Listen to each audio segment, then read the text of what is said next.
నమస్తే సార్. నమస్తే నమస్తే. సార్, ఒక మనిషి ఎదగాలి అంటే చాలా మార్గాలు ఉంటాయి. కానీ ఆ మార్గాలని అవలంబించడానికి ఆయనకి లక్షణాలు కావాలి. చాలా లక్షణాల్లో కూడా చాలా లక్షణాలు ఉంటాయి. కానీ ప్రతిదాన్ని అధిగమించి ప్రతిదానికి తట్టుకొని నిలబడగలిగే ఒకే ఒక్క లక్షణం, అది కూడా ఆ మనిషి ఎదుగుదలకు కారణం అవ్వాలి అంటే ఆ లక్షణం ఏం చెప్తారు మీరు? నేను యాక్చువల్గా ఇన్నేళ్ల లైఫ్లో ఒక వ్యక్తి ఎవరైనా సరే, దేశ ప్రధానులైన, ముఖ్యమంత్రులైన, వ్యాపారస్తులైన, జీవితంలో మన చుట్టూ ఉన్న అసామాన్యంగా ఎదిగిన వాళ్ళైనా, సినిమా హీరోలైనా, హీరోయిన్లైనా, ఎవరినైనా చెప్పండి, ఇంక్లూడింగ్ యాంకర్స్ కావచ్చు, ఎవరైనా కానీ, ఏ లక్షణం ఉంటే ఖచ్చితంగా వాళ్ళు తమ జీవితంలో ఎదుగుతారు అని అనుకున్నప్పుడు చాలా చాలా వీడౌట్ చేస్తూ ఇవైతే ఉండాలి, 5 ఉండాలి, ఈ 5 కంపల్సరీ ఉండాలి, ఈ 3 కంపల్సరీ ఉండాలి, ధైర్యం ఉండాలి, సాహసం ఉండాలి, ఆత్మవిశ్వాసం ఉండాలి, ఏవేవో కదా. కానీ నేను మొత్తం అంతా అర్థం చేసుకున్న తర్వాత ఒక్క లక్షణం ఉంటే చాలు, మిగతావన్నీ వస్తాయి. లేదా ఒక్క లక్షణం కనుక లేకపోతే మిగతావన్నా వేస్ట్. లేదా ఒక్క లక్షణం ఉంటే చాలు, ఆ వ్యక్తి ఎదిగి తీరతాడు రాబోయ్ అనుకున్న లక్షణం ఏదైనా ఉంది అంటే దాని పేరు సహనం, ఓపిక, ఓర్మి, పేషెన్స్. నేను ఒక్కసారి ఈక్వేట్ చేసుకో, ఎన్నిసార్లైనా సరే నేను ఓడిపోయినా నేను గెలిచి తీరాల్సిందే అన్నదానికి ఆ విజయ లక్ష్మి వచ్చేంత వరకు నిరీక్షించగలిగిన సహనం ఉంటేనే సాధ్యం. ఈ సహనం ఉన్నప్పుడే, ఆ ఓపిక నీకు ఉన్నప్పుడే వెయిట్ చేస్తావు. ఆ ఓపిక నీకు ఉన్నప్పుడే కూల్ మైండెడ్నెస్ వస్తుంది. ఆ సహనం నీకు ఉన్నప్పుడే ఎమోషనల్లీ బ్యాలెన్స్ అవుతావు. ఆ సహనం నీకు ఉన్నప్పుడే చిరునవ్వు వస్తుంది. ఆ సహనం నీకు ఉన్నప్పుడే నిన్ను నువ్వు అర్థం చేసుకుంటావు, ఎదుటి వాళ్ళని అర్థం చేసుకుంటావు, సిచ్యుయేషన్స్ అర్థం చేసుకుంటావు. ఆ సహనం నీకు ఉన్నప్పుడే ఎప్పుడు కామ్గా ఉండాలో, ఎప్పుడు మౌనంగా ఉండాలో తెలుస్తుంది. ఆ సహనం నీకు ఉన్నప్పుడే ఇవాళ కాకపోతే రేపైనా వచ్చి తీరుతుంది రాబోయే ఆశావాహ దృక్పథం ఉంటుంది, పాజిటివ్ మైండెడ్నెస్. ఆ సహనం నీకు ఉన్నప్పుడు ఖచ్చితంగా వస్తుందనే కాన్ఫిడెన్స్ వస్తుంది. నేను నమ్మేది ఏంటంటే సహనం. Cool baby cool. అంటే ఇప్పుడు కొన్నిసార్లు ఎంత నిరీక్షణ, మీరు అన్నారు సహనం, నిరీక్షణ, నీకు ఎంత దాని గురించి ఓపిక పడతావో అంత నీకు లాభం వస్తుందని. కొంతమందికి ఇలానే చాలా సైలెంట్ నేచర్, ఓపికగా ఉండి సరే ఏదైనా జరగని దాన్ని తట్టుకుంటాను నేను అనుకున్న వాళ్ళకి గెలుపు అనేది చాలా దూరంగా ఉంటుంది. రాంగ్. అది గెలుపు అనేది రావాలి నాకు అని అనుకున్నప్పుడు అతను ఎప్పుడూ కూడా సహనంతో ఉంటేనే త్వరగా వస్తుంది. త్వరగా ఎందుకు వస్తుందంటే తప్పులు తక్కువ చేస్తాడు. ఒక దేశ ప్రధాని అవ్వాలి అంటే రాజీవ్ గాంధీ లాంటి ఒకరిద్దరిని ఒక్కసారి వాళ్ళు 50లకే అయిపోయారు. కానీ దేశానికి, మన దేశానికైనా, ప్రపంచంలో డొనాల్డ్ ట్రంప్ లాగా ప్రపంచ దేశాల అధ్యక్షుడైన అవ్వాలి అంటే 70 అయ్యారు. 65 ఏళ్ళు దాటిన తర్వాత అయ్యారు. ఇప్పుడు చెప్పు, అంటే జీవితంలో 65 సంవత్సరాల పాటు నిరీక్షిస్తేనే కానీ దేశానికి అధ్యక్షుడో ప్రధానమంత్రో అవలేనంత లాంగ్ జర్నీ ఉంది. ఈ లాంగ్ జర్నీని అర్థం చేసుకోకపోతే ఎట్లా? ఈ లాంగ్ జర్నీని అర్థం చేసుకోకపోతే ఏమవుతుందంటే నువ్వు షార్ట్గా ఆలోచిస్తావు, వెంటనే అయిపోవాలని కోరుకుంటావు, వెంటనే వచ్చేయాలని కోరుకుంటావు, ఆ త్వరగా వెళ్ళిపోవాలనుకున్నప్పుడు తప్పులు చేస్తావు. తప్పులు మాత్రమే కాదు, ఎమోషనల్ ఇంబ్యాలెన్స్ అయిపోతావు.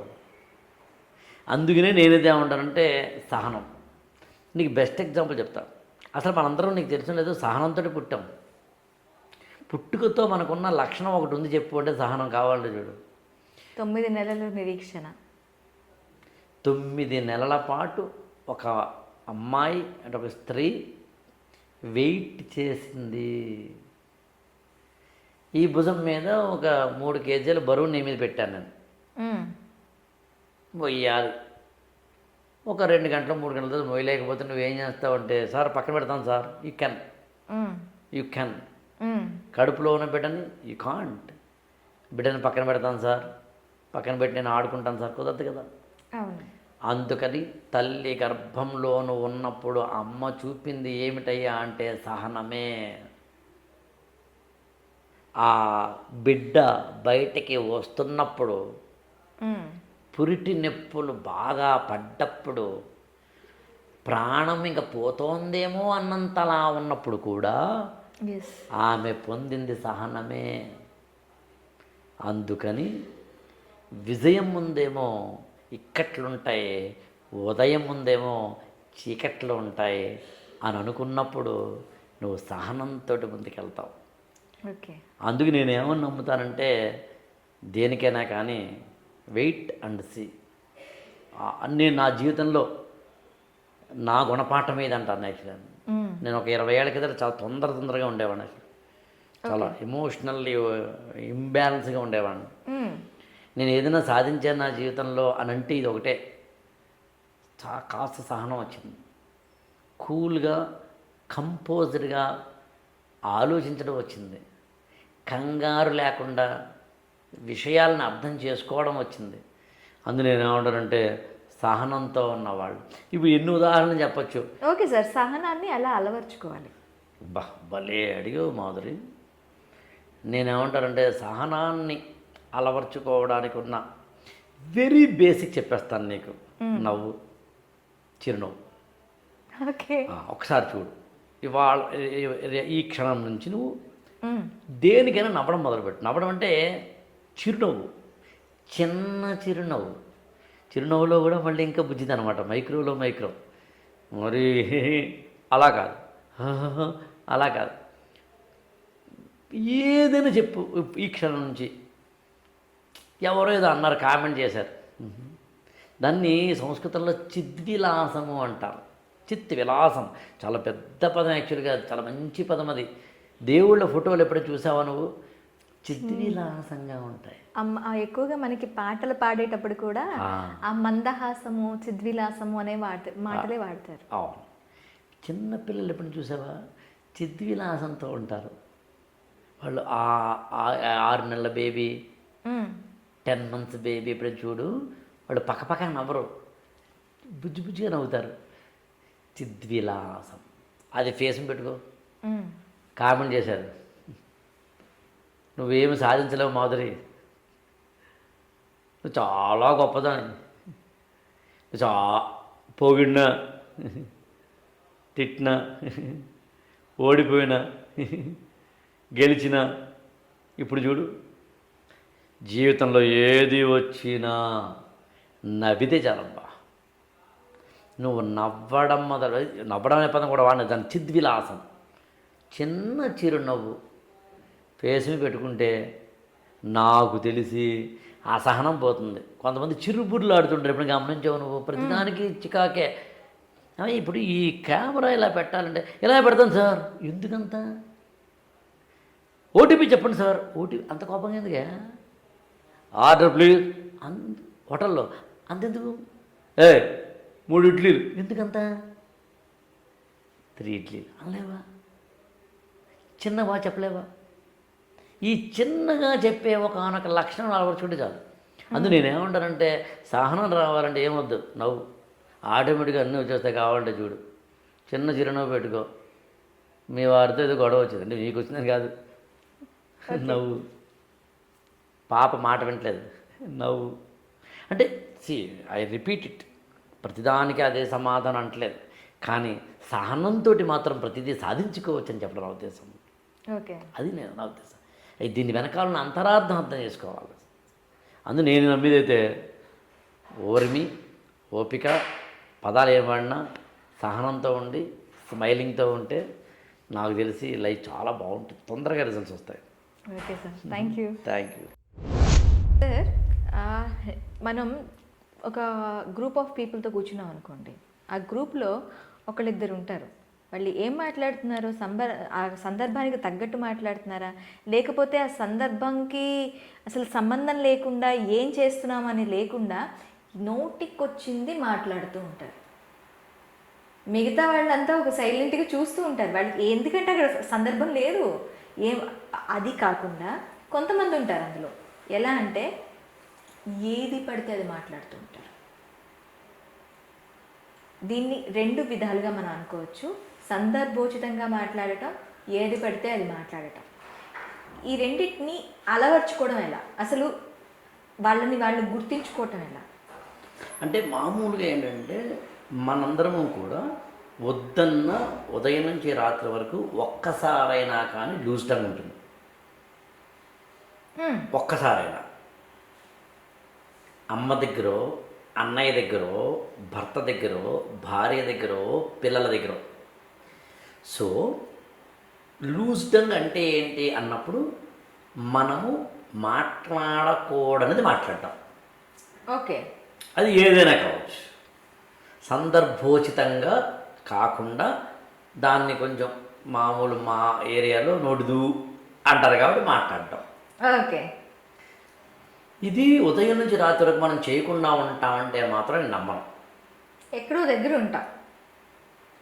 అమ్మ వండిన కూర బాగుండకపోతే మాతృమూర్తి ఎంత బాగున్నది అనం కదా, లేదా మాతృమూర్తి ఈ దినమున ఈ యొక్క వంటకము కొద్దిగా అనంగా. అందుకని మనము ఉదయం నుంచి రాత్రి వరకు ఎక్కడో ఒక చోట మనం నోరు జారతాం. ఈ నోరు జారడం అనేది ఎందుకు జరుగుతుంది అంటే చనువు వల్ల కాదు, అతి చనువు వల్ల కాదు, అత్యంత చనువు వల్ల. అమ్మ దగ్గర, నాన్న దగ్గర, అన్నయ్య దగ్గర, అక్కయ్య దగ్గర, పెళ్ళ దగ్గర, మొగుడు దగ్గర, పిల్లల దగ్గర మనకు అతి చనువు ఉంటుంది. ఆ అతి చనువు ఉన్న చోట మనం ఏం చేస్తామంటే ఒక లూజ్ టంగ్ వాడతాం. ఓకే, అక్కడ అరమరికలు ఉండవు అనే పదం వాడతాం. ఏది మాట్లాడాలి ఏది మాట్లాడకూడదు తెలుసుకోకుండా మాట్లాడతాం. అప్పుడప్పుడు అది డేంజర్ అవుతుంది. ఓకే, ఇది ఫస్ట్ ఫేజ్. అంటే ఎందుకు ఇంత అలా చెప్పారంటే మాధురి, చనువు ఉన్న చోట లూజ్ టంగ్ ఉంటుందని చెప్పడం ఉద్దేశం. ఓకే, తిరగేద్దాం అప్పుడు. అంటే చనువు లేని చోట నువ్వు లూజ్ టంగ్ ఏర్పరచుకోకూడదు తాత్పర్యం. ఉదాహరణకి మన ఇద్దరం ఉన్నాం. ఓకే, మన ఇద్దరికి ఒక 5 ఏళ్ల పరిచయం ఉంది. స్నేహమేం కాదు, అది బాంధవ్యం కూడా కాదు, పరిచయం ఉంది. దాని అక్వైంటెన్స్ అంటాం ఇంగ్లీష్లో. రెస్పెక్ట్ ఉంటుంది, మ్యూచువల్ రెస్పెక్ట్ ఉంటుంది. అంటే దీనికి లైన్ ఉందని తాత్పర్యం. చదువు లేదు అంటే ఇప్పుడు నేను మాధురి మీద ఏది పడితే అది మాట్లాడకూడదు అన్నమాట. కెమెరా ముందైనా కెమెరా వెనకాలైనా, నీ ముందైనా నీ వెనకాలైనా. First point. ఎందుకని సో ఇందాక నేను పదం పదే పదే చెప్పాను, అతి చనువు. సో అతి చనువు ఉన్న చోట ఏమో మనకి తెలియకుండా నోరు జారుతుంది, కానీ అతి చనువు లేని చోట నోరు జారకూడదు. అంటే నీ యొక్క ఇతరులతో ఉన్న రిలేషన్ ఎలాంటిదని తెలుసుకోకుండా మాట్లాడకూడదు అనమాట. ఓకే, ఇతరులతోటి రిలేషన్ ఎలా ఉందని తెలుసుకోకుండా మాట్లాడితే నోటి దూవే, నోరు జారడమే, లూజు టంగే. తెలుగులో ఒక సామెత ఉంటుంది, అవసరమైతే కాలు జారినా తీసుకోవచ్చు కానీ నోరు జారితే తీసుకోలేమని. అందుకని ఎవరితోనైనా ఎప్పుడైనా మాట్లాడుతున్నప్పుడు, ఎవరైనా సరే ఎక్కడైనా సరే మాట్లాడుతున్నప్పుడు తెలుసుకోవాల్సిన మొట్టమొదటి పాయింట్ ఏంటంటే వాళ్ళతో నీకున్న రిలేషన్ ఏంటి. ఓకే, ఇది లూజ్ టంగ్ గురించి. కొంతమంది సందర్భానుసారంగా మాట్లాడటం అనేది ఉండదు. ఏదైనా మాట్లాడేటప్పుడు సందర్భోచితం అంటారు. ఇది ఆ సందర్భానికి తగ్గట్టు మాట్లాడతారు. అసలు దానికి దీనికి సంబంధం లేకుండా మాట్లాడుతూ ఉంటారు. యాక్చువల్గా ఇప్పుడు నోటి దూలకు సంబంధించిన విభాగాల్లో ఇదొకటి సందర్భోచితంగా మాట్లాడకపోవడమే. ఓకే, పెళ్ళికి వెళ్ళి చావు గురించి మాట్లాడితే, చావుకి వెళ్ళి పెళ్లి కోసం మాట్లాడితే, సో చావుకి వెళ్ళి నవ్వుతూ మాట్లాడితే, so end point relevance contextual అని ఎలాగైతే అంటామో అలా ఎండ్ పాయింట్ అర్థం చేసుకోవాల్సింది నువ్వు ఎక్కడ ఏది మాట్లాడాలో తెలుసుకోవడం. రిలేషన్ కావచ్చు, కాంటెక్స్ట్ కావచ్చు, అవతల వ్యక్తి కావచ్చు. ఉదాహరణకి స్త్రీలతో ఏది పడితే మాట్లాడకూడదు కదా. అంటే వైస్ వెర్సా కూడా పురుషులతో స్త్రీలు కూడా ఏది పడితే మాట్లాడకూడదు, ఎలా పడితే అలా మాట్లాడకూడదు. సో నేను మళ్ళీ రిపీట్ చేస్తున్నాను మాధురి, అతి చనువు ఉన్న చోట నీ యొక్క నోరు జారడం అనేది మొదటి కాంటెక్స్ట్. అతి చనువు లేని చోట వాళ్ళతోనే నీ రిలేషన్షిప్ బట్టి మాత్రమే నీ నోరు అదుపులో పెట్టుకోవాల్సిందే. ఇంకా మూడవది, సందర్భోచితంగా మాట్లాడకపోతే కనుక పెళ్ళికి వెళ్ళి చావుకి వెళ్ళి పెళ్లి గురించి మాట్లాడడం తప్పు. కానీ విచిత్రం ఏంటంటే ఇంకోటి చెప్తాను పాయింట్, అసలైంది ఏంటంటే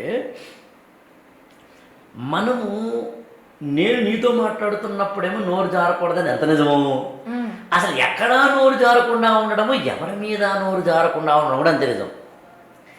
నేను సినిమా ఫంక్షన్కి వెళ్ళానబ్బా, మైక్ ఇచ్చారు నాకు, నేను ఏది పెడితే మాట్లాడితే ఎట్లా? ఆడవాళ్ళని తక్కువ చేసి, సినిమాలను తక్కువ చేసి, రాజకీయాలను తక్కువ చేసి, నాయకులను తక్కువ చేసి, ప్రేక్షకులను తక్కువ చేసి మాట్లాడితే ఎట్లా? మీరు అప్పుడప్పుడు చూడండి, కొంతమంది అలా మాట్లాడుతూ ఉంటారు. అందుకనే కదా వాళ్ళు లూజ్ టంగ్ గాళ్ళు లేదా నోటు గాళ్ళు అంటుంటాం. ఎంత మాట్లాడాలో తూకం వేసి అంతే మాట్లాడాలి కదా. సో అందుకని సందర్భోచిత మాట మాత్రమే కాదు, ఎదుటి వ్యక్తితో మాత్రమే కాదు, అతను ఏది మాట్లాడినా కూడా తూకం వేసి మాట్లాడాల్సిందే. అందులో నేను ఏమంటాను తెలిసిన, పర్సులోంచి డబ్బులు తీసి ఖర్చు పెట్టడానికి నువ్వు ఎంత జాగ్రత్త పడతావో, నోట్లోంచి మాటను తీయడానికి కూడా అంత జాగ్రత్త పడాలంటాను నేను. పైసా ఎంత విలువైందో అంతకన్నా విలువైంది మాట అంటాను నేను. మరి నోటిని అదుపులో పెట్టుకోవడానికి ఎలా పెట్టుకోవాలో 3 సూత్రాలు చెప్తాను. కొంతమందికి బాగా దారుణంగా ఉంటుంది యాక్చువల్గా, అవతల వాళ్ళకి జోకులు వేస్తారు, ఇష్టం వచ్చినట్టు మాట్లాడేస్తారు. అవన్నీ నేను 3 సూత్రాలు చెప్తాను మాదిరి. ఈ 3 సూత్రాలు పాటిస్తే ఖచ్చితంగా నోరు అదుపులోకి వచ్చేస్తుంది. 1, మాట్లాడే ముందు ఆలోచించడం. కొంతమంది మాట్లాడిన తర్వాత ఆలోచిస్తారు, మాట్లాడే ముందు ఆలోచించడం. నువ్వు చెప్తే ఆశ్చర్యపోతావు మాధురి, ఎదుటి వ్యక్తితో మాట్లాడుతున్నప్పుడు, కన్వర్జేషన్ చేస్తున్నప్పుడు, ఉదాహరణకి మాధురి ఏంటి ఎలా ఉన్నావు, this is my question already delivered, అవునా? నెక్స్ట్ క్వశ్చన్ లోపల ప్రాక్టీస్ చేస్తాను నేను. మాధురితో నెక్స్ట్ ఏం మాట్లాడాలి, నేను ఏది మాట్లాడితే హర్ట్ అయ్యే అవకాశం ఉంది, ఏది మాట్లాడితే హర్ట్ అయ్యే అవకాశం లేదు చూసుకుని వదులుతాను నేను. 99%, 1% ఎవరైనా మనుషులమే కాబట్టి హత్య చేసిన సందర్భాలు ఉంటే ఖచ్చితంగా సారీ చెప్పడం. బట్ ఫస్ట్ సూత్రం, మాట్లాడే ముందు ఆలోచించు, లోపల స్క్రిప్ట్ రాసుకు, దాన్ని ఆలోచించు, వదిలే ముందు, వదిలేసిన తర్వాత బాణం నీది కాదు. అందుకనే నోరు జారిన మాట వదిలివేయబడ్డ బాణం అన్నారు యాక్చువల్గా. సో అందుకని అమ్ముడు పొదిలో ఉన్నప్పుడే తీసేటప్పుడే ఆలోచించు, అది మొదటి సూత్రం. రెండవది వెరీ ఇంపార్టెంట్ ఏంటో చెప్తాను, అదేంటంటే ఎంత కాదనుకున్నా మనం మనుషులు, జంతువులం కాదు. అందుకని మనకి ఇవ్వబడిన మాట చాలా విలువైనగా చూడాలి. కుక్కకి ఏదైనా సరే భౌ అండం ద్వారా ఎక్స్ప్రెషన్ ఉంటుంది. నేను మీ ఇంటికి వచ్చా, మీ ఇంట్లో పెట్ట డాగ్ ఉంది దెబ్బా, అది నువ్వంటే ఇష్టం కాబట్టి నువ్వు ముందు ఎంటర్ అయిన వెంటనే టిక్కు టిక్కు అని బౌ అని వస్తుంది. నన్ను చూసింది వీడెవడరా స్ట్రేంజర్లో ఉన్నాడు, అప్పుడు కూడా బౌబోని ఉంటుంది. అంటే కోపానికైనా, ఆగ్రహానికైనా, ఆనందానికైనా, విషాదానికైనా, ప్రేమకైనా, వాత్సల్యానికైనా, XYZ దేనికైనా, అమ్మతో అయినా, అక్కతో అయినా, తమ్ముడితో అయినా, జల్లిదైనా, ఎవరిదైనా కానీ ఒకలాగే ఎక్స్ప్రెస్ చేయడం కుక్క లక్షణం, జంతువు లక్షణం. దేనికి ఎప్పుడు ఎక్కడ మాట్లాడాలో మనిషి లక్షణం. నువ్వు మనిషిగా పుట్టావు అనుకుంటే మాటని జాగ్రత్తగా పెట్టుకో, హోల్డ్ యువర్ టైం, దాన్ని ప్రాక్టీస్ చేయి. ఎందుకంటే మనిషిగా పుట్టావు కాబట్టి. లేదు సార్ నేను కుక్కనంటే నాకు అభ్యంతరం లేదు, ఏది పడినా మాట్లాడు. ఏది పడితే అది మాట్లాడుతున్నావు అంటే జంతువు, ఏది పడితేది కాకుండా ఏది అవసరమైతే అది మాట్లాడుతున్నావు మనిషి అయితే మనిషిలాగే ఉండు. మూడవది సభ్యత, అసభ్యత అంటే 2 ఉంటాయి. అసభ్యకరమైన పదాలు కొన్ని ఉంటాయి.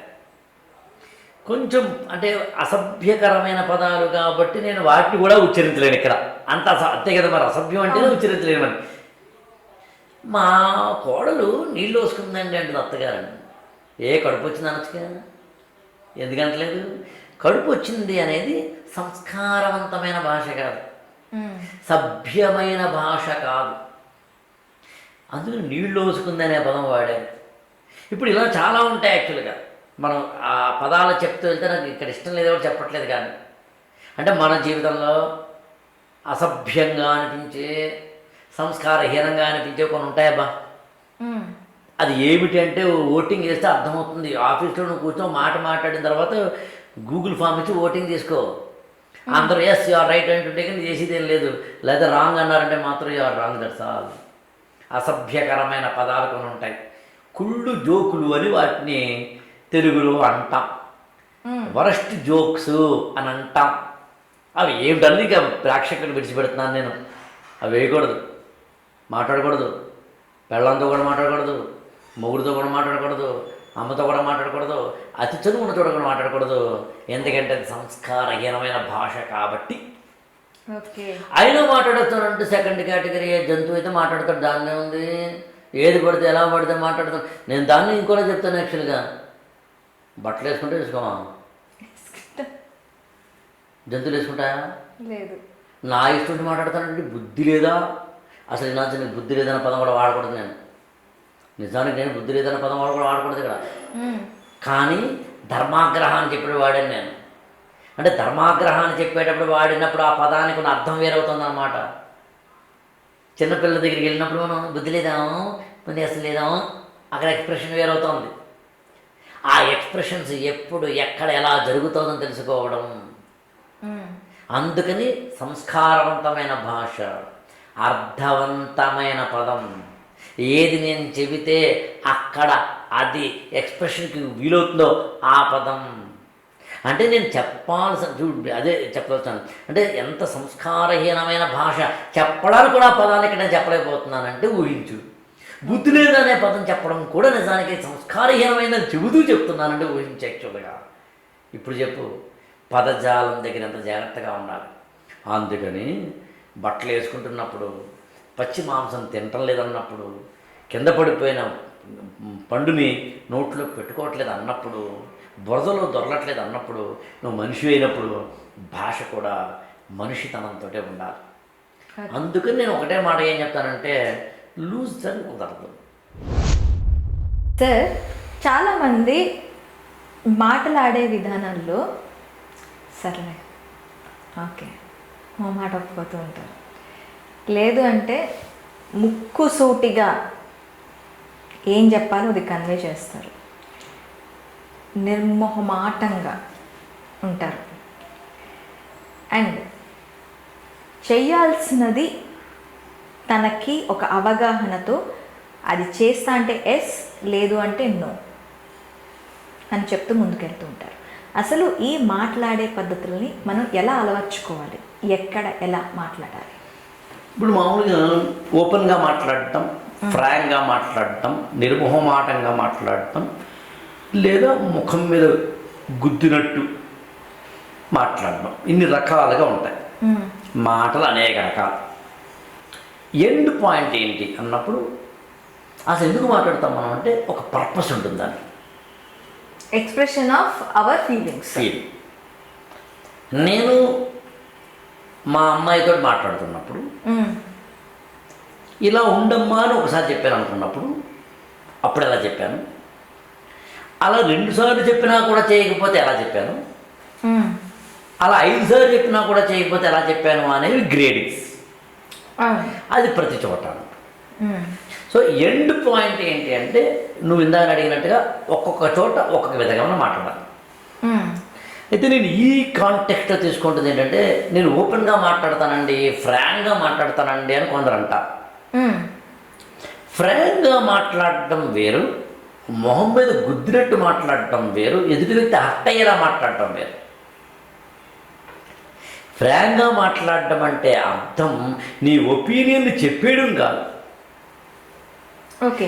ఫ్రాంక్గా మాట్లాడటం అంటే అర్థం నువ్వు ఇష్టం వచ్చినట్టు మాట్లాడడం కాదు. నేను ఓపెన్గా మాట్లాడతాను సార్ అంటే అర్థం ఎదుటి వ్యక్తిని కించపరుస్తూ మాట్లాడడం కాదు.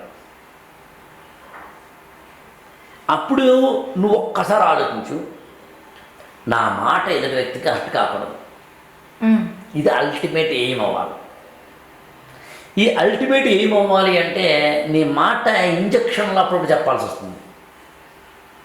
ఓకే. ఇంజక్షన్లా చెప్పడం అంటే అర్థం ఏంటి? ఓపెన్గా చెప్పడం. మాధురి ఇలా ఉండు, మాధురి ఇలా ఉంటే కష్టం. దిస్ ఈజ్ ఓపెన్గా, ఫ్రాంక్గా నిర్మోహమాటంగా ఇంజక్షన్ గుచ్చినట్టుగా చెప్తున్నాను నేను. ఇప్పుడు నేనేమంటానంటే దీనికి ముందు దూదిరాయ్ మాధురి, నువ్వు నమ్మవు, చాలా మంచి భలే గుడ్ క్వాలిటీస్ ఉన్నాయమ్మా నీలో అని చెబుతుంటే అది అంటే కానీ ఉన్నదో కూని ఉంటుంది అనమాట.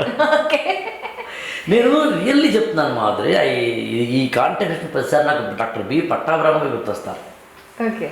ఆయన నేనేమో ఆయన 100 సార్లు కలిసాను అంటే 100 సార్లు కలిసిన వెంటనే ముందు చేతితో చేయబెట్టుకుని ఇలా పట్టుకునే ఉంటాడు. మాట్లాడే మాట ఏంటంటే, రాఘవేంద్ర గారు మొన్న మాధురి గారు మీ గురించి ఎంత బాగా చెప్పారంటే, ఉతిదే ఆ మాధురి గారు చెప్పలేదు, ఆయన అంటే ఆయన అబద్ధం చెప్తారా? లేదు, కాదు. పూని తిరగేద్దాం అబ్బా, ఆయన అలా కాకుండా రాఘవేంద్ర గారు మొన్న మాధురి గారు మీ గురించి చాలా నెగిటివ్గా చెప్పారు, తట్టుకోగలవా నువ్వు? అసలు మరి అంటే నీకేమో పొగడతలు కావాలి కదా.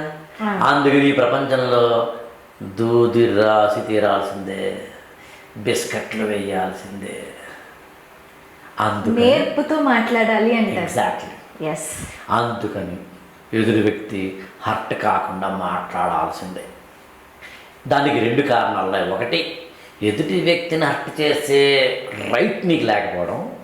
2, అసలు నేను మాధురికి ఎందుకు చెప్తున్నాను, మాధురికి నేను క్రిటిసిజం చెప్తున్నానమ్మా, ఇంజక్షన్ పడుతున్నాను. ఎందుకు పడవాలి? నీ మంచి కోసం, నిన్ను బాగుపరచడం కోసం. నాకు అది అల్టిమేట్ ఏమైనప్పుడు నువ్వు వినాలి కదా, వినేటట్టు చెప్పాలి కదా. ఆయన వినేటట్టు చెప్పాలి అంటే చక్క అని సూది గుచ్చేస్తే ఎట్లా, దూది రాయాల్సిందేగా. దాని తర్వాత వచ్చే మెడిసిన్ మామూలు ఉండొచ్చు కాక. అందుకు నేను ఎప్పుడే ఉంటానంటే, ఎప్పుడు ఎవరితో మాట్లాడినా, నేను ఫ్రాంక్గా మాట్లాడినా, నేను మొహమాటంగా మాట్లాడినా, ఓపెన్గా మాట్లాడినా, క్యాండిడ్గా మాట్లాడినా, ఎలా మాట్లాడినా ఎండ్ పాయింట్ హర్ట్ చేయకుండా మాట్లాడడం అనేది మనకి ఇవ్వాలి. ఓకే. ఇకపోతే సేయింగ్ ఎస్, సేయింగ్ నో. నువ్వు ఒక హెల్ప్ని అడిగితే నేను చేయలేదనుకుందాం. నో చెప్పడం అనేది ఒక ఆర్ట్. యాక్చువల్గా ఎస్ చెప్పడం ఆర్ట్ కాదు. ఎస్ ఎలాగూ చెప్తాం. నువ్వు చెయ్యలేని దాన్ని అవతల వ్యక్తి అడిగితే, ఆ అవతల వ్యక్తి అడిగాడు కాబట్టి మొహమాట పడి ఎస్ అన్నమే కదా మొత్తం దానికి లాజిక్. అందుకని ఎప్పుడూ కూడా ఎస్ నో అని రెండింటి చెప్పడానికి ముందు ఇంకొక కొత్త పదం పెట్టుకోదని, న్యూట్రల్. చూస్తాను. నేనైతే ఉంటానంటే యాక్చువల్గా నువ్వు చెప్తే ఆశ్చర్యపోతావు. మామూలుగా వాట్సాప్లో మెసేజ్ వస్తుంది, సార్ ఇలాగా పలానా ప్రోగ్రామ్ ఎక్స్వైజెడ్ పలానా రావాలి సార్ పాడ్కాస్ట్ అని ఎగ్జాంపుల్ చెప్తాను. అది చదివిన వెంటనే ఎస్ఓ నో ఆల్ రైటో మరొకటి చెప్పకుండా ఉండడమే స్థితప్రజ్ఞత అంటే నా దృష్టిలో. ఓకే.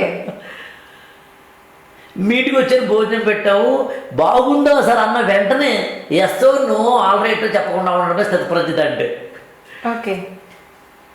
అంటే ఏది చెప్పడానికి ముందైనా కానీ ఎస్ చెప్పాలన్నా నో చెప్పాలన్నా ముందు పాస్ తీసుకో. మేము ఐఏఎస్ ఇంటర్వ్యూలో చెప్తాం. యాక్చువల్గా క్వశ్చన్ వేశారు, వాళ్ళు వేసిన వెంటనే ఆన్సర్ ఇచ్చేయకు, ఆలోచించి. క్వశ్చన్ పేపర్ ఇచ్చారు, చదివిన వెంటనే ఏమో సిఓడి అని పెట్టకు, ఆలోచించాను. కూల్ బేబీ కూల్, ఆగు, వెయిట్ అండ్ సీ, తమాయించుకో, నిన్ను నువ్వు ఆలోచించుకో, నీతో నువ్వు సంభాషించుకో, దెన్ గివ్. అందుకని నో చెప్పడం అనే దానికన్నా ముందు నువ్వు చేయాల్సిన ప్రాక్టీస్ ఏంటంటే ఏది చెప్పకుండా ఉండడం. ఆ తర్వాత మెల్లగా నువ్వు చెప్పడానికి ఆలోచించు. దానికోసం దాకా నేను చెప్పినట్టుగా అయితే అలా అని చెప్పి ప్రతిసారి సాధ్యం కాదు. ఆ మాట కోసం ఏది ప్రతిసారి సాధ్యం కాదు. అది నేను ఒకసారి ఎక్కడ చెప్పినట్టు గుర్తు, కోపం వేరు, ఆగ్రహం వేరు, ధర్మాగ్రహం వేరు, ఆవేశం వేరు, క్రోధం వేరు. ఓకే. 5 ఒకటే. ఒకే కోవకు చెందుతాయి కానీ కోవకు చెందుతాయి. మరి చెప్పు మాధురి, ఒకే కోవకు చెందుతాయి. ఓకే. కానీ ఒకటి కావు. ఎక్స్ప్రెషన్ వేరు, ఎక్స్ప్రెషన్ వేరు, ఇంటెన్షన్ వేరు. క్రోధం అనేది సింపుల్ చెప్పేస్తాను, క్రోధం అనేది నీకు బలహీనమైన మనస్తత్వంలోంచి వచ్చే కోపం. ఓకే. అంటే నిన్ను బలహీనుడు చేస్తుంది. అకారణంగా వచ్చేది క్రోధం, అహంకారంలోంచి వచ్చేది క్రోధం. కోపము అంటే నీ యొక్క తెలియని మానసిక శారీరక అనారోగ్యాల నుంచి వచ్చేది కోపం. ఓకే. ఆ రోజు నీకు ఏదో హార్మోనల్ ఇంబ్యాలెన్స్ ఉంది, పని మనిషి మీద కోపపడతావు, దాని క్రోధం అనరు, కోపం అంటారు. ఆవేశం నీ యొక్క లోపల హార్మోన్స్ మొదలైన బయోకెమికల్స్ ఈక్వేషన్స్ మారిపోయేంతలా నిన్ను కదిపేసేది ఆవేశం. ఓకే. అంటే బీపీ లేదా బీపీ రావడానికి కారణమయ్యేది. ఆగ్రహం ఎప్పుడైనా ఎక్కడైనా ఈ తప్పు జరుగుతుంటే దాన్ని ఆపాలి అనుకునేందుకు కన్నెర్ర చేయడం ఆగ్రహం. పిల్లల మీద తల్లి, భార్య మీద భర్త లేదా భర్త మీద భార్య, అది ఆగ్రహానికి సంబంధించింది. ఆక్రోశం. ఆక్రోశం అంటే యాక్చువల్గా ఈ కావాలది కాదు. ఆక్రోశం అంటే సారులోంచి, బాధలోంచి, గ్రీఫ్లోంచి వచ్చేది యాక్చువల్గా. ఓకే. ఆక్రోశం అంటే నువ్వు ఎదుగుతున్నావు అనే దాంట్లో వచ్చేది, నా ఏడుపులోంచి వచ్చేది అనమాట. అది ఆక్రోశం. ఓకే. ఓకే. ధర్మాగ్రహం అంటే ధర్మ నిబద్ధతకై నేను అవసరమైతే ఆయుధం పట్టేంతలా వెళ్ళడాన్ని ధర్మాగ్రహం అంటారు. అలుగటయే ఇరుంగని అజాత శత్రువు అలిగిన వేళ అంటారు ధర్మరాజు విషయంలో. అందులో అలగడం అనేది అంటే కోపం ఎప్పుడు వచ్చింది ఆయనకి అంటే ధర్మం పోతున్నప్పుడు వచ్చింది, విచ్ఛిన్నమవుతున్నప్పుడు వచ్చింది, ధర్మానికి గ్లాని జరుగుతున్నప్పుడు వచ్చింది. అందులో జీవితంలో అదే ధర్మాగ్రహం చెందలేదు.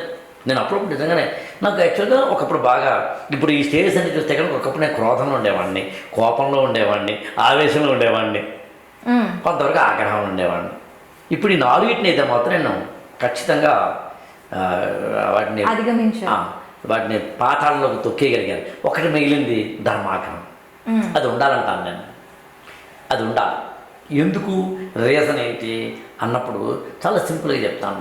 ఒక ఊర్లో ఒక పాము ఉందట, అందరినీ కరుస్తుందట, అందరి మీద బొస కొడుతుందట అని చెప్పి అందరూ భయపడుతున్నారట, దాన్ని తిడుతున్నారట, అది బాధపడుతుందట. అరే అందరూ నన్ను తిడుతున్నారని ఒక స్వామీజీ వచ్చాడట, స్వామీజీని అడిగిందట, ఏమంటే అందరూ నన్ను తిడుతున్నారని. తిట్రా మరి, నువ్వు అందరినీ కాటేస్తున్నావు, అందరి మీద బొస కొడుతున్నావు, అందరినీ భయపడుతున్నావు కాబట్టి తిడుతున్నారు నేను అని. అరే రే మరి ఏం చేయమంటారండి అని ఎవరి మీద ఇవన్నీ చేయడం మానేసిన తర్వాత అది పపలాగా మెత్తగా ఉంది.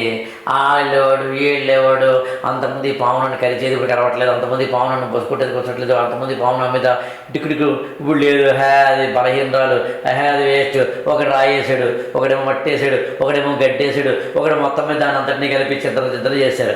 అది చచ్చిపోయే పరిస్థితిలో వచ్చింది. మళ్ళీ స్వామీజీ వచ్చాడు 1 month 2 monthsగా.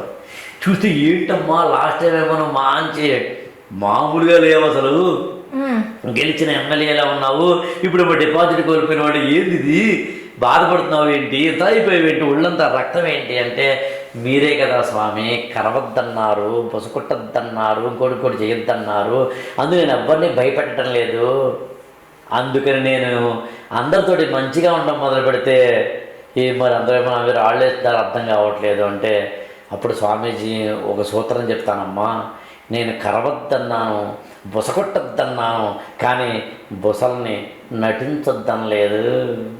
అప్పుడప్పుడు నటించమ్మా, కోపం ఉందని నటించు, ఆవేశం ఉందని నటించు, ఆగ్రహం ఉందని నటించు, ధర్మాగ్రహం ఉందని నటించు, అవన్నీ లేకపోతే నేను మొత్తేస్తారమ్మా. మెత్తగా ఉన్నవాడిని మొత్తుతుంది లోకం. అందుకని జీవితంలో అవసరమైనప్పుడు ధర్మాగ్రహం కూడా ప్రదర్శించాలి. మన కింద పనిచేస్తున్న వాళ్ళు కనుక మనం కొద్దిగా లూజిస్తే వాళ్ళని ఎత్తినెక్కితే తీయగలగాలి. మా నాన్న ఏం పట్టించుకోలే అనుకుంటున్నప్పుడు, మా అమ్మ ఎప్పుడు పట్టించుకోదురా, ఎప్పుడు నవ్వుతూనే ఉంటుంది, సహనంతో ఉంటుంది అని అనుకున్నప్పుడు, నీ మంచితనం అవతల వ్యక్తికి అమాయకత్వంగా అనిపిస్తున్నప్పుడు నువ్వు ధర్మాగ్రహం ప్రదర్శించక తప్పదు, కన్నెర్ర చేయక తప్పదు, అవసరమైతే చెయ్యి ఎత్తక తప్పదు, ఆయుధం పట్టక తప్పదు. కృష్ణుడు భగవద్గీతలో మహాభారతంలో చెప్పింది ఇదే. అందుకని అవసరమైతే యూ హ్యావ్ టు. అలాగే ఈ ఆగ్రహాలకు సంబంధించి ఒక్క పాయింట్ చెప్తాను. అదేంటంటే సాధారణంగా మనందరము ఉదయం నుంచి రాత్రి వరకు మనకే తెలియకుండా కోపంతో ఉంటాం, కూడదు. మనకే తెలియకుండా ఆవేశంతో ఉంటాం, కూడదు. అందుకని ఎప్పుడు కూడా కూల్గానే ఉండాలి. అందుకని ధర్మాగ్రహం అనేది ఎప్పుడు వస్తుంది రావాలి అంటే ఎక్కడైనా ఘోరమైన తప్పిదం జరిగినప్పుడు, ఓకే, మిస్టేక్ జరిగినప్పుడు కాదు, బ్లండర్ జరిగినప్పుడు. Mistake we can rectify but blunder we can't. Exactly. And మిస్టేక్కి డ్యామేజ్ తక్కువ, బ్లండర్కి ఎక్కువ. This is the difference. Yes, అది అర్థం చేసుకోగలిగి ఉండాలి. అలాగే కోపంలో మనకు తెలియకుండా మాట జారిపోతూ ఉంటాం. నోటిని అదుపులో పెట్టుకోవడం అనేది సాధ్యం కాదు. క్రోధంలోనూ, కోపంలోనూ, ఆవేశంలోనూ, వీటిలో. కానీ ధర్మాగ్రహం అలా కాదు, మాట చాలా స్పష్టంగా వస్తుంది. నేను ధర్మాగ్రహంలో నీకు ధర్మాన్ని పరిరక్షించడంలో నీ యొక్క మొత్తం ఫిలాసఫీ ఉంటుంది కాబట్టి. ఓకే. ఒక ఊళ్ళో ఒక చెట్టు ఉంది. చెట్టు మీద పక్షులు గూడు పెట్టుకున్నాయి. కోతులు ఆ ఊళ్ళో ఉన్నాయి. ఓ రోజు పెద్ద వర్షం వచ్చింది. అంత పెద్ద వర్షం అంటే ఈ పక్షి ఏమో గూట్లో వెళ్ళిపోయి పిల్లల్ని కాపాడుకుంది, కానీ కోతి మాత్రం తన పిల్లల్ని కాపాడుకోలేకపోయింది. ఎందుకంటే వర్షంలో తడిసిపోతుంది కాబట్టి. ఎందుకంటే కోతులకు ఇల్లు కట్టుకోవాలి, గూళ్ళు కట్టుకో కాబట్టి ఆ పాపం చెట్టు మూలకి ఇలా ఉంది. అలా ఉన్నా కూడా తడిసిపోతూ ఉంటే పాపం అప్పుడు ఆ పక్షి అందట, కోతుల్లారా మీకు ఇల్లు కట్టుకోవడం కూడా చేత కాదు, ఏం వేస్ట్ ఫెలోస్ అందట పక్షి. ఎందుకంటే తనకేమో మంచి గూడుంది, వర్షంతో కాపాడుకుంది, వాడికి లేదు కాబట్టి. అది అయిపోయిన తర్వాత వర్షం అయిపోయింది, బాగా హాయిగా అంత వాతావరణం కూల్ అయింది, మంచి ఎండ వచ్చింది. అప్పుడు ఈ కోతులు అన్నాయట, మొన్న వర్షం వచ్చినప్పుడు రెచ్చిపోయిన ఓ మాట అన్నావు కదా, మాకు ఇల్లు వాకిలి లేవని, ఇప్పుడు చూపు ఏం చేస్తాం అని చెప్పి కోతులు ఈ కొమ్మ నుంచి ఆ కొమ్మ, ఆ కొమ్మ నుంచి ఈ కొమ్మ, ఈ కొమ్మ నుంచి ఆ కొమ్మ నుంచి ఈ కొమ్మకి తిరుగుతున్నాయట. అలా తిరుగుతుంటే ఏమవుతుంది, కొమ్మలు ఊగుతాయి, రెమ్మలు ఊగుతాయి, ఆకులు ఊగుతాయి, అలములు ఊగుతాయి. ఊగినప్పుడు ఏమవుతుంది, పక్షి గూడు చల్లా చెదరవుతుంది, చివర కింద పడుతున్నట. అందుకని ఏమన్నారంటే, నీకు సిచ్యుయేషన్ బాగున్నప్పుడు నోరుని అదుపులో పెట్టుకోవాల్సిందే. ఇంకో రహస్యం కూడా చెప్పి ముగిస్తాను. అదేంటంటే, 2 చోట్ల మాట్లాడొద్దన్నారు, మౌనం వహించమన్నారు, తక్కువ మాట్లాడమన్నారు. ఒకటి నువ్వు ఓడిపోయినప్పుడు, 2 నువ్వు గెలిచినప్పుడు. మొదటిది ఒకటి నువ్వు విషాదంలో ఉన్నప్పుడు, 2 నువ్వు అపరిమితమైన ఆనందంలో ఉన్నప్పుడు. అందుకని జీవితంలో నోటిని అదుపు పెట్టుకోవాలి, క్రోధాన్ని అదుపు పెట్టుకోవాలి.